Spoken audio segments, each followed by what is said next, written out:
نحمد الله الكريم بالفضل العظيم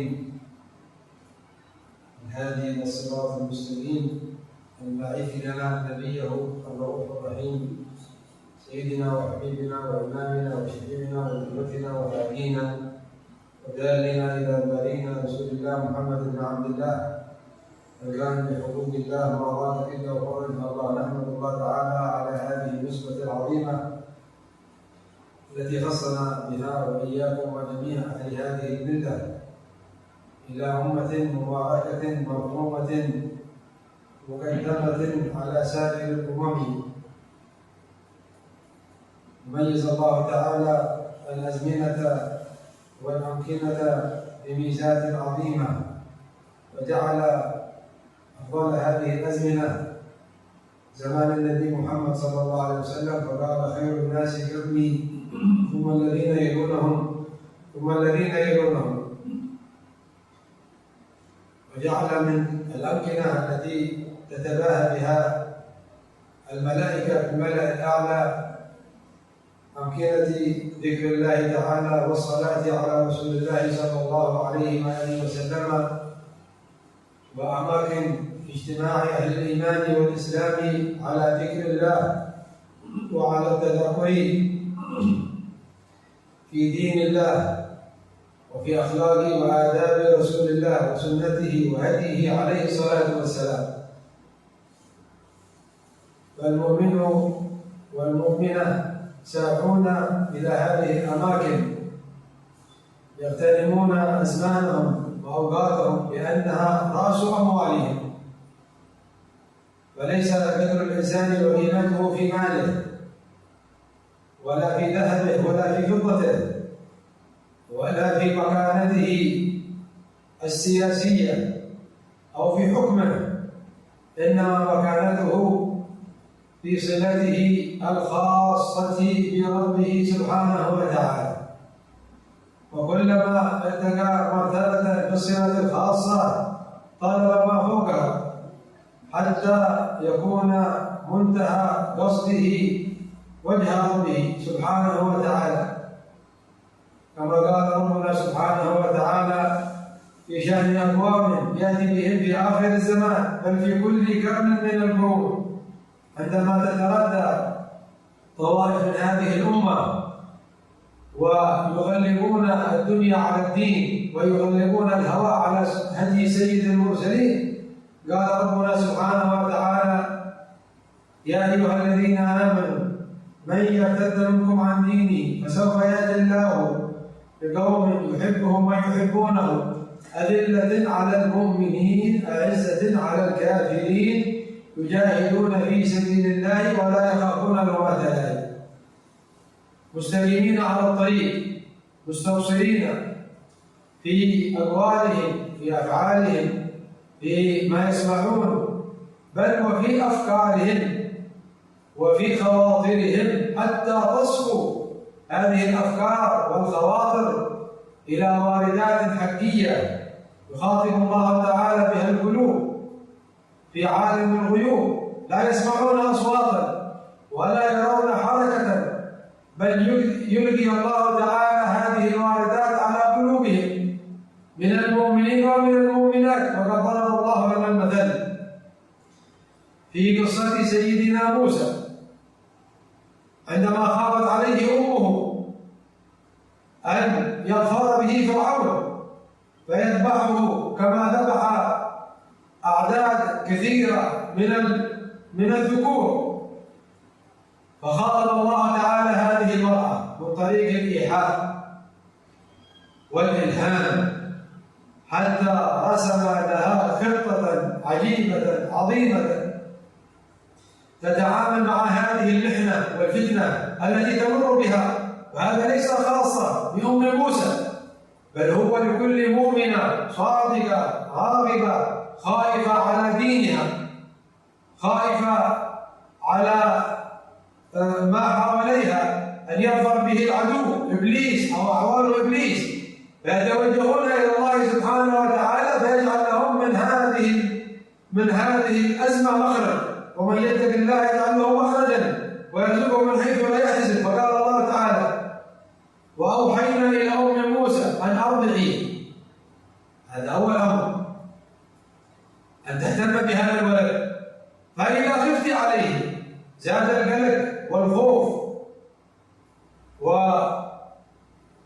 ولم تجدي طريقا إلى حفظه، نحن سنجعل له طريق. فإذا خفت عليه فألقيه في اليم ولا تخافي ولا تحزني. هذه طمأنينة، الله يخاطب هذه المرأة في قلبها، في باطنها السليم، في روحها ذي النعيم، في سرها محل التكليم. فإذا خفت عليه فألقيه في اليم ولا تخافي ولا تحزني إنا رادوه إليك وجاعلوه من المرسلين. كيف وصلت إلى هذه المرتبة؟ عندما تقوت عراء إيمانها بالله وسلكت الطريق الذي رسمه الله تعالى للمؤمنين. وكم خاطب الله تعالى في كتابه المؤمنين والمؤمنات. ومعاشر هذه الأمة بلا شك أن نبيها أفضل الأنبياء وأوليائها من الرجال ومن النساء أفضل الأولياء، مصداق قول ربنا سبحانه وتعالى: كنتم خير أمة أخرجت للناس تأمرون بالمعروف وتنهون عن المنكر وتجاهدون في سبيل الله. قال الله تعالى: والمؤمنون والمؤمنات بعضهم أولياء بعض يأمرون بالمعروف وينهون عن المنكر ويقيمون الصلاة ويؤتون الزكاة ويطيعون الله ورسوله أولئك سيرحمهم الله. أي خذوا هذه البشارة من الله، خطاب صريح واضح ليس فيه شك ولا ذرة من ذرات الشك والقلق. هكذا يخاطبنا الله: والمؤمنون والمؤمنات بعضهم أولياء بعض. إذا تولى المؤمنون بعضهم، ما هذه الولاية؟ هي ما يبين قول الله تعالى: أذلة على المؤمنين واخفض جناحك للمؤمنين تواضعا. فبما رحمة من الله لنت لهم ولو كنت فظا غليظ القلب لانفضوا من حولك فاعف عنهم واستغفر لهم شاورهم في الأمر. هذا معنى بعضهم أولياء هذه الولاية. ما هناك ولاية بين المنافقين ولا ولاية بين الكافرين ولا ولاية بين الشياطين، بل بينهم عداوة تحسبهم جميعا وقلوبهم شتى.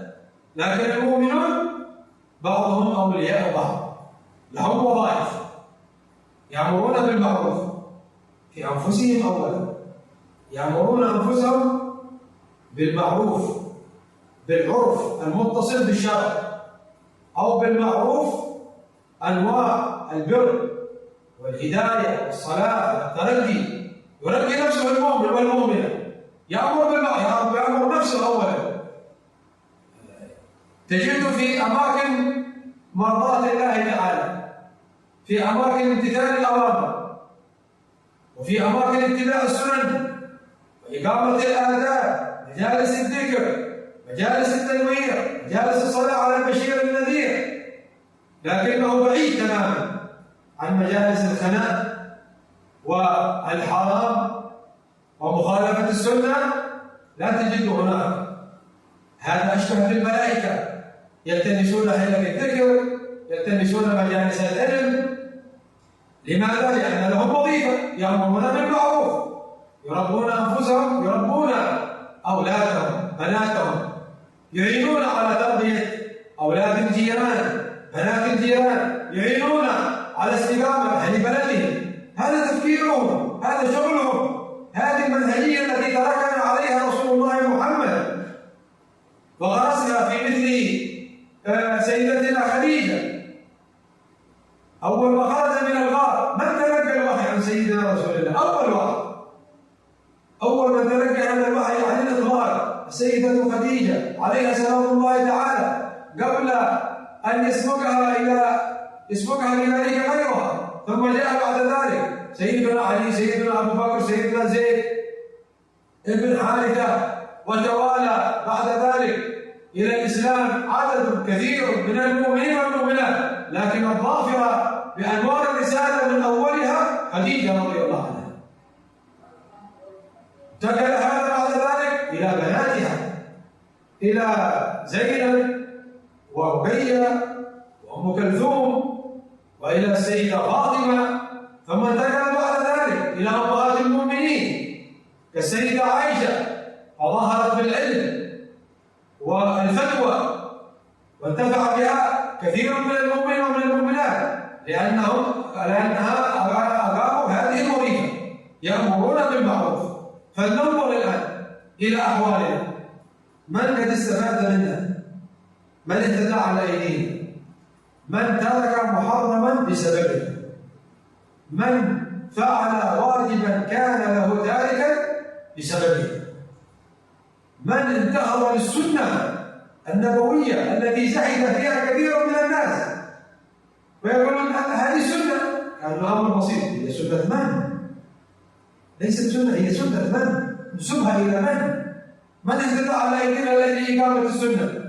هل أصلحنا بين متخاصمين؟ هل أصلحنا بين ابن وأبيه أو بنت وأمها أو ابن وأمه؟ هل لنا تأثير في الواقع؟ هل لنا بكاء في آخر الليل متوجهين إلى الله سبحانه وتعالى في صلاح هذه الأمة وإعادة المكانة العظيمة لها؟ يأمرون بالمعروف، ينهون عن المنكر، يقيمون الصلاة، شغلهم صلاة. هذه وظيفة النبي محمد صلى الله عليه وسلم، كان إذا حسبه أمر هرع إلى الصلاة. يقول أنحنا بهذه البلاد، ما خير موضوع يا رسول الله؟ خير موضوع الصلاة، فاستكثر منها أو استقلل. أنت في صلاة لم ترد الصلاة، ورجل قلبه معلق بالمساجد إذا خرج منه حتى يعود إليه، وامرأة كذلك قلبها معلق بالمسجد، مسجد المرأة في بيتها، قلبها معلق بهذا المسجد، بهذه الخلوة، ولما صلت فريضة تفكر في الفريضة التي تأتي بعدها. هذا شغله، هذا نعيم في الدنيا معجل قبل الآخرة. الناس يبحثون عن السعادة والنعيم في الدنيا، جربوا كثيرا من الوسائل، بل الكثير منهم جرب جميع الوسائل، لكن ما وجد رؤيته فيها. يزداد شهوة يزداد كذا، يزداد مال يزداد كذا، يزداد غنى وخنا وغير ذلك، يزداد هم وغم، حتى صار الكثير في بعض البلاد الخارجية يفكرون في إنهاء حياتهم. هؤلاء ليسوا فقراء، ليسوا فقراء، لا يفكر الفقير في إنهاء حياته بسبب الفقر، أكثر من يفكر هم الأغنياء. في بعض البلاد التي وصلنا إليها في الخارج جسر كبير ارتفاعه عميق جدا إلى الأرض، ما هذا؟ ما هنا مشاهد يمشون فيه؟ قالوا لا، هذا جسر عمل لأجل الانتحار. أعوذ بالله، والعياذ بالله، لأجل الانتحار. لماذا الناس يفكرون في الانتحار؟ ومن الصفة الذي يفكر؟ هل قالوا لا، أكثر من ينتحرون أولاد الأغنياء أم أولاد الفقراء؟ لما؟ لأنهم جربوا كل شيء وأخطأوا الطريق، وذهبوا إلى البلد، وذهبوا إلى المشاكل النفسية، ما وجدوا معهم حل إلا ولا هداهم الله تعالى للإسلام، لأنه لو هداهم الله للإسلام لانتهت هذه المشاكل تماما. أفمن شرح الله صدره للإسلام فهو على نور من ربه، قال فويل للكافرين يقولون من ذكر الله. هذا هو الويل الذين بعدوا عن الله، لهم الويل، لهم الانتحارات، لهم المشاكل، لهم القلق. لكن أهل هذه المجالس في صلاة دخل بعض الناس إلى بيت الحبيب علي بن عبد الله بن شهاب الدين، إمام الوادي في زمانه، إمام الوادي والنادي. قالوا يا حبيب عسى ما بك هم ولا غم يا حبيب. قالوا منين بجينا الهم والغم؟ عندي كتاب الله وكلام عبد الله حداد، منين بجينا؟ اقرأ كلام الله تعالى واقرأ سنة النبي محمد صلى الله عليه وسلم، اقرأ كلام الصالحين. منين بجي الهم؟ يجي الهم إلا من ترك هذه الأشياء، يجي الهم من الجريمة في الدنيا، ولو جرينا خلفها ما نال منها إلا ما قدر الله تعالى لنا منها. لكن الجاري خلف النبي محمد صلى الله عليه وسلم. هذا هو الاتفاق. يقيمون الصلاة يؤتون الزكاة، زكاة أموالهم ينفقونها، أوقاتهم ينفقونها، مهاجهم ينفقونها في بذل المال، في بذل الوقت للتعليم، في بذل الوقت للنصيحة، لزيارة الفقراء والمساكين والمرضى. وقته كله ما شاء الله معمول في التزكية، يزكي نفسه بالزكاة. والزكاة ليست فقط في المال. طالب العلم زكاته في إنفاق علمه، والتاجر زكاته في إنفاق ماله، والولي زكاته في رحمة الناس، والمرأة في ماذا تزكي؟ زكاة المرأة في تربية أولادها، هذه زكاتها. زكاة الأب يخرج إلى أماكن العمل لأجل أن يجاهد في سبيل الله، كما قال النبي صلى الله عليه وسلم: من بات كالا من عمل يده باتا في سبيل الله. هذا كأنه جاء في سبيل الله، يؤتون الزكاة، يصرفون الأموال، يصرفون الأوقات، ربما حاجتهم إلى الأوقات، لكن في سبيل الله. حاجتهم إلى الأموال، يفقدون المساكين، الفقراء، المحتاجين، حتى لا ينكشفوا. زمان هذا حتى أهل العفة انكشفوا. لما؟ ربما يقول بعض الناس بسبب الحكومة، بسبب الغلاء. نعم، الأزمان الماضية ربما الغلاء أشد من زماننا هذا. ربما الحكومات في الأزمان الماضية أشد من هذه الأزمنة بكثير، كما قال بعض المفسرين في شرح حضرموت الإمام أبو الحسن البكري، ابنه يسمى القطب، محمد البكري، سيدي محمد البكري، يذكرها سيدنا أبو الحسن سيدنا عبد الوهاب الشعراني كثير. هذا له تفسير لما ذكر قوله تعالى: وإن منكم إلا واردها كان على ربك حتما مقضيا ثم ننجي الذين اتقوا ونذر الظالمين فيها جثيا. قال: إلا الحضرموت. حضرموت الساحل الظاهر، يعني ما هم ظاهر، إلا الحضرموت ما يجدون النار. عجيب، هذا جاء إنسان مصري منين على الحضرموت؟ قال: لأن حضرموت ابتلاها الله تعالى ببلاء. قال: لضنك معيشتهم، فقر كثير منهم، ولجور حكامهم. الأوائل لم ينكشف بسبب ماذا؟ بسبب كل يعين الآخر، وكل يعين الآخر، وهذا يتفقد جيرانه، وهذا يتفقد أرحامه.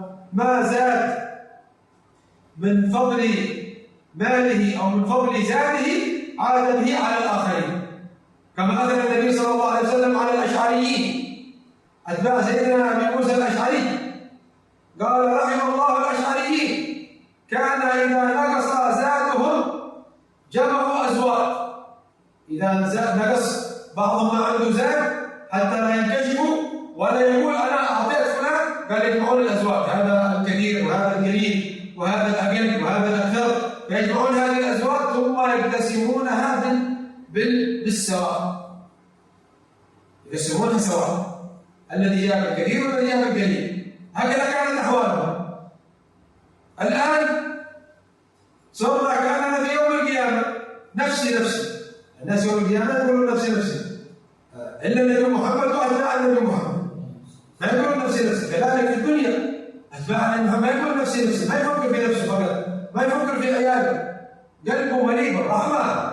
الراحمون يرحمهم الرحمن تبارك وتعالى: ارحموا من في الأرض يرحمكم من في السماء. كيف أبيت وأنا شبعان مع أولادي وجاري أو قريبي أو نسيبي، أعرف أنه جاي ما عنده عشاء، كيف يضيق لي المنام؟ أين الرحمة؟ نزعت الرحمة من قلوب الناس. الحبيب الإمام عبد الله بن علوي ابن الفقيه المقدم، عبد الله بن علوي الغيور ابن الفقيه المقدم، كان في مكة، إمام في مكة، لما توفي أخوه الحبيب علي بن علوي والد محمد مولد نويهي في حضرموت، كتبوا له وقالوا له: يا حبيبي الآن حضرموت ابن أخوك قد توفي والآن ما لك تجينا حضرموت،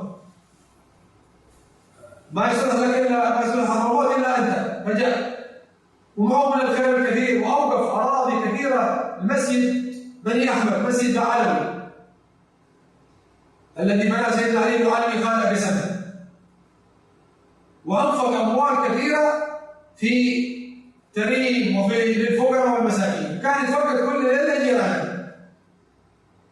ليلة من الليالي خرج بيعطي بعض الجيران شيء، فوجد أنهم قد أسرجوا النار، ظاهر أنهم عندهم خبز أو شيء، فقال خلاص الآن الجيران هذين الليلة مكتفين، إن شاء الله نشوف حد ثاني. اليوم الثاني بعد الصلاة واحد من أولاد الجيران جاء عنده صباحا قال له يا ولدي ايش البارحة تعشيت؟ قالوا يا حبيبي ما تعشيت شيء. قال عجيب، إن البارحة عيد النار هذا مسعد عندكم؟ قال نعم، أبي يقول لأمي اسرج التنور، السيد هذا قد أحرجنا احنا كثيرا، نحن استحيينا منه، قد أعطانا أشياء كثيرة، فاسرج التنور حتى نشعر السيد أن عندنا شيء. قام الحبيب مباشرة وراح دك على بيت هذا الرجال وقال له ما أنت بحين؟ كيف يا حبيب؟ قال ما أنت بحين، أنا أبيت شبعان أنا وأولادي، ما أنت تبي زيادة؟ إيش الحركات هذه اللي تصلحها؟ العادة صلحت هذا الأمر مرة ثانية؟ ما يحصل ويحصل. عجيب، من المحتاج الحين؟ صاحب البلد يقصد المحتاجين، ليه؟ هكذا كانت أزمانهم، أزمان مباركة، ويؤتون الزكاة ويطيعون الله ورسوله. هذا شغل. ما يطيعون أمريكا، اللهم إنا لأمريكا طائعين وليس لأمريكا طائعين. نحن الأمريكا رب العالمين لا يطيعون أمريكا، لا يطيعون فرنسا، لا يطيعون اليهود ولا خطط اليهود، ولا يطيعون الراقصات ولا المغنيات ولا الزنادقة.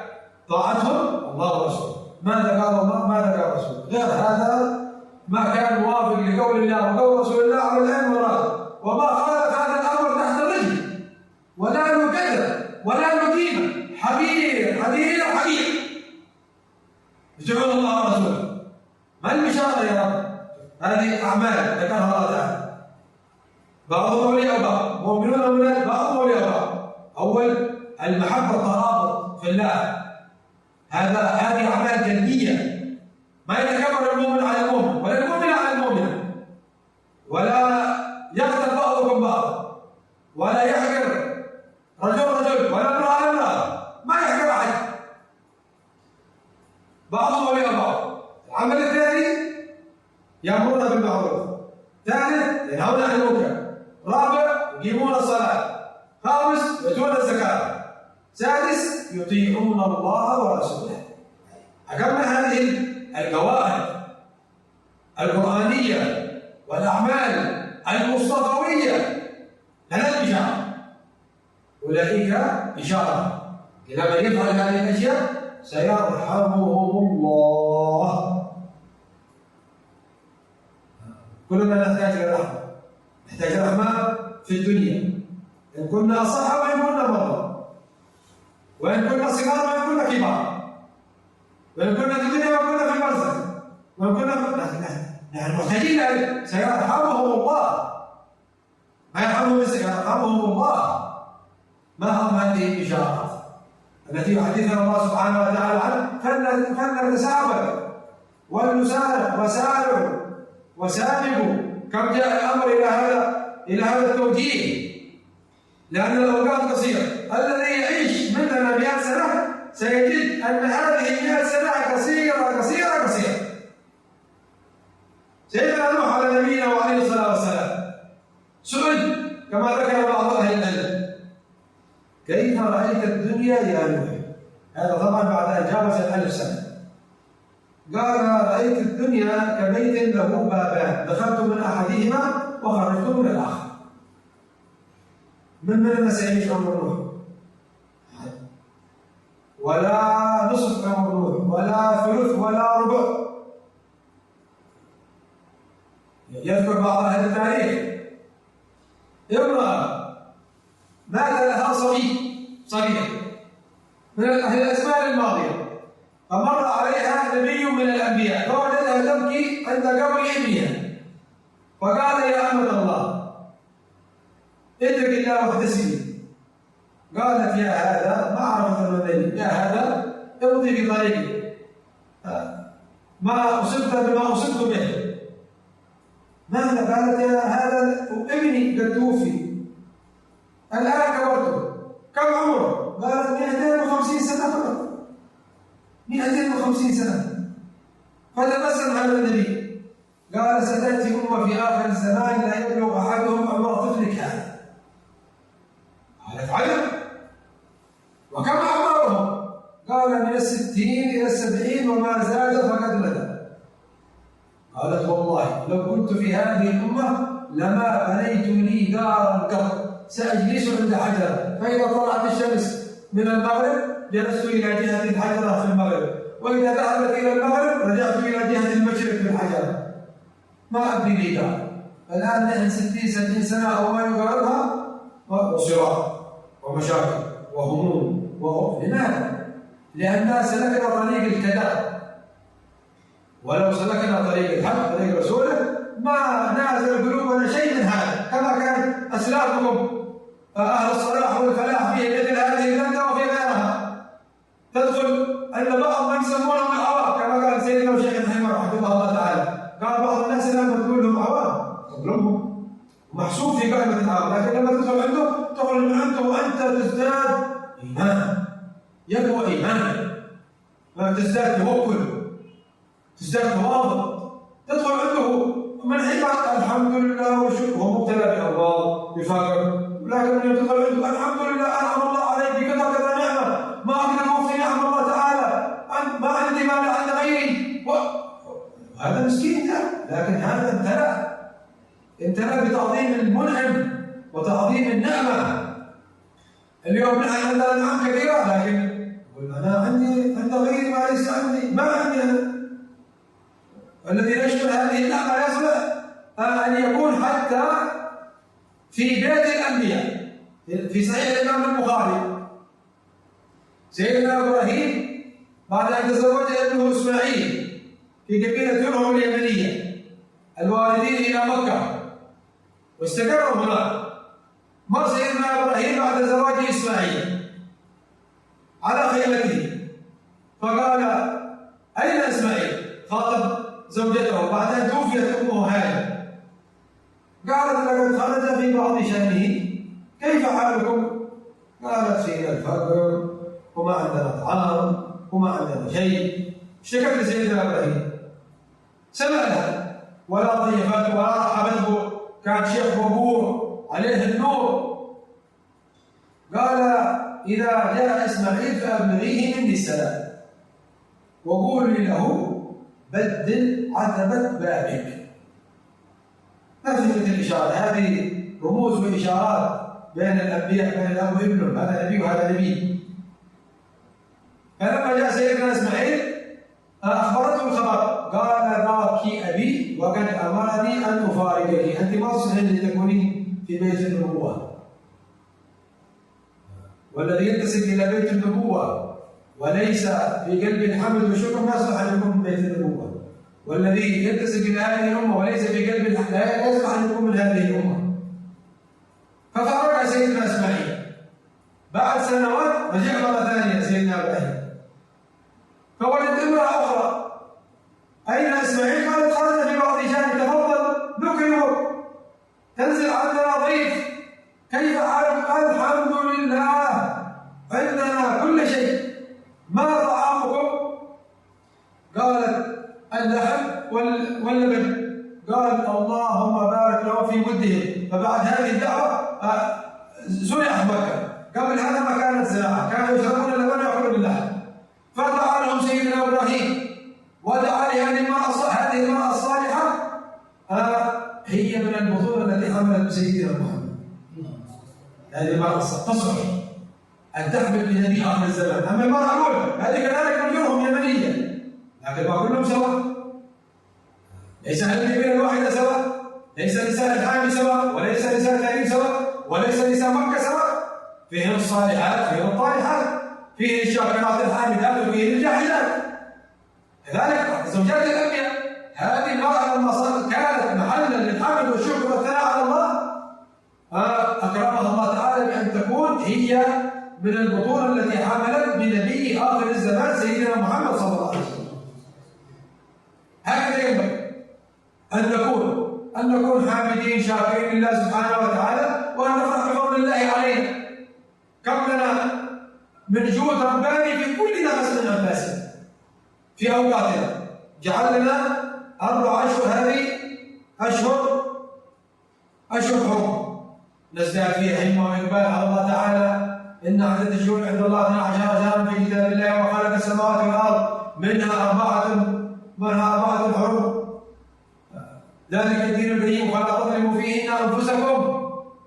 لا نظلم أنفسنا بضياع الموت في الفضول أو في المكروه أو في الحرام والعياذ بالله. نشتغل في هذا شهر نحن في شهر رجب الآن، شهر محمد بن النبي محمد صلى الله عليه وسلم، شهر فيه ليلة أفضل الليالي على رسول الله، ليلة الإسراء والمعراج، ليلة مباركة عظيمة للنبي محمد ولأمة النبي محمد، باقية خالدة تالدة يوم القيامة، متجددة العطايا الربانية. وهذا الشهر الكريم كان النبي صلى الله عليه وسلم إذا دخل شهر رجب يستبشر بدون رمضان عاد 90 يوم، لكن يقول اللهم بارك لنا في رجب إذا هل هلال رجب قال هلال يمن ورشد، كان يقول هلال يمن ورشد. اللهم بارك لنا في رجب، بارك لنا في شعبان، بارك لنا في رمضان، بلغنا رمضان. يدعو بالدعوات المباركة صلى الله عليه وسلم، يستعد من رمضان من الآن. وفي شعبان كذلك يأتي بعد رمضان أشهر الحج أشهر معلومات، شهر شوال ثم شهر ذي القعدة وهو شهر من أشهر الحج والأشهر الحرم، ثم شهر ذي الحجة كذلك من أشهر الحج أشهر الحرم، ثم شهر المحرم، وهكذا تتوالى في الأشهر وفي الساعات. ساعة آخر الليل، ساعة المناجاة. يا حسرة على بيوت كثيرة من بيوتات المسلمين ليس فيها قائم لله تعالى في هذه الساعة، ليس فيها باقي، ليس فيها شاكي، ليس فيها مستغفر، ليس فيها خاضع، فيها نوم، فيها كسل، فيها مضيعين أوقاتهم مع الجوالات. يا حسرة على العباد، ما يأتيهم الرسول إلا كانوا يستهزئون، استهزئوا بسنة النبي، ضيعوا قيام الليل. يا حسرة عليهم، يأتون يوم القيامة وصحائفهم خالية من أعمال أفضل الأوقات. هذه الساعة التي أنتم فيها الآن ساعة كان كثير من الصحابة يقولون أن الساعة التي يستجاب فيها الدعاء التي قال عنها النبي صلى الله عليه وسلم إن في يوم الجمعة لساعة ما دعا عبد ربه إلا استجاب له. اختلف الفقهاء بعد ذلك إلى 12 دول، لكن كثير من الصحابة كانوا يجلسون في مثل هذه الساعة، آخر ساعة من عصر يوم الجمعة، واشتهرت بالساعة الفاطمية، لأن سيدتنا فاطمة عليها رضوان الله تعالى كانت تفرغ نفسها في هذه الساعة من بعد صلاة الجمعة، ما تكلم أحد، تدخل خلوتها وتجلس فيها تصلي العصر، ثم ترجع بعد ذلك إلى غروب الشمس تنادي ربها في محرابها. وكم حصل لها من كرامات، وحصل لها من تنفسات، وحصل لها من عطايا ربانية. كيف صارت ذرة النبي محمد صلى الله عليه وسلم إذا كانت سيدتنا مريم كلما دخل عليها زكريا المحراب وجد عندها رزقا قال يا مريم أن لك هذا؟ قالت هو من عند الله، إن الله يرزق من يشاء بغير حساب. أما ترون أن سيدتنا فاطمة تكرم بمثل هذا وأكثر من هذا في محراب أبيها رسول الله، في محراب طاعة الله تعالى؟ هذه ساعة عظيمة، نغتنم مثل هذه الساعة، نغتنم مثل هذه الأماكن المبنية على قواعد نبوية مسلسلة إلى مدرسة فاطمة بنت الحسين. فاطمة بنت الحسين بنت دار الزهراء، دار البتول بالمدينة المنورة.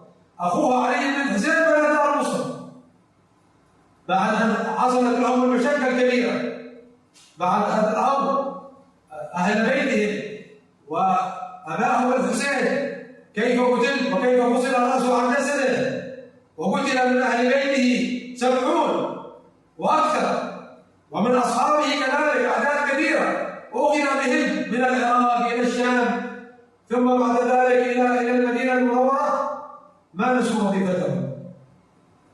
مع ما حصل لهم من الابتلاء ما حملوا في قلوبهم الانتقام لأحد ولا التشفي ولا الغير على أحد، يحملون رايات محمد صلى الله عليه وسلم. الرجال والنساء، رجع سيدنا علي زين العابدين واخت فاطمه بنت الحسين وعدد من تبقى من اهل البيت بقيه السيف. ماذا فعلوا في المدينه؟ هذا فتح مدرسه وهذه فتحت مدرسه، وهذه المدرسه التي انتم فيها سلسله الى مدرسه فاطمه بنت الحسين، الى مدرسه فاطمه بنت فاطمه، الى مدرسه زينب بنت علي بن ابي طالب، عمتهم التي حمتهم بعد ذلك والتي قامت معهم الى مدرسه فاطمه بنت محمد. هذه مدرسه، هذه وظيفتهم، لا يحملون الحديث على احد. بل قال اهل السير ان من اولاد قتله سيدنا الامام الحسين درسوا في مدرسه علي زين العابدين. ما قالوا لهم ربكم تدرسون هذا هم قتلوا ابي، ولا تزر وازره وزر اخرى. ما يحملون في قلوبهم الا الصفاء، وكلما قدروا على انقاذ احد من الخلق اخذوا بيده. هكذا مدارسنا، هكذا مجالسنا، هكذا شيوخنا، ما راينا فيهم الا هذه الرحمه. اما من يتكلم باسم الاسلام وكما قلت محمد عليه السلام، هذا اشبه بالمنافقين، هذا اشبه بالبعيدين الموضوعين. لا وجه فيه ذكرك بالله، لا كلام يذكرك بالله، لا فعل فيه يذكرك بالله. ما لنا فيهم، نسأل الله تعالى لهم الهداية، لكن لنا وظيفة نرحم هذه الأمة، نرحم أنفسنا ونرحم هذه الأمة. الله يرحمنا وإياكم في ساعتنا هذه. بارك لنا ولكم إن شاء الله في هذه الساعة المباركة. اغتنموا هذه الساعة لعلها تكون ساعة قبول وساعة وصول وساعة إيصال وساعة اتصال بذي الجلال سبحانه وتعالى، حتى تعود آثار هذه الساعة على صحائفنا لتكفير جميع ذنوبنا وسيئاتها وتحويلها إلى حسنات، وإلى حسناتنا بقبول هذه الحسنات، وإلى صفاتنا بتحويل هذه الصفات السيئة إلى صفات الله سبحانه وتعالى، وإلى أعمارنا حتى يمد الله تعالى فيها، وإلى أوقاتنا حتى يبارك الله تعالى فيها، وإلى أولادنا وبناتنا وأزواجنا ومن يوالينا وأهل بلداننا حتى يجعلهم الله تعالى مباركين أينما كانوا. اللهم تقبل منا وتب علينا وانظر إلينا. بارك لنا في هذا المجلس، اقبلنا بالمقبول فينا يا رب العالمين. ما ندري من المقبول، ربما احد في اول المجلس والا في اخر المجلس والا لم يقبله، او احد من الملائكه او احد من الروحانيين او غير ذلك. نسال الله تعالى ان يقبلنا بهم، وان ياخذ بايدينا وايديكم، وان يجعلنا واياكم قرة عين لسيد الكونين، يعمل اوقاتنا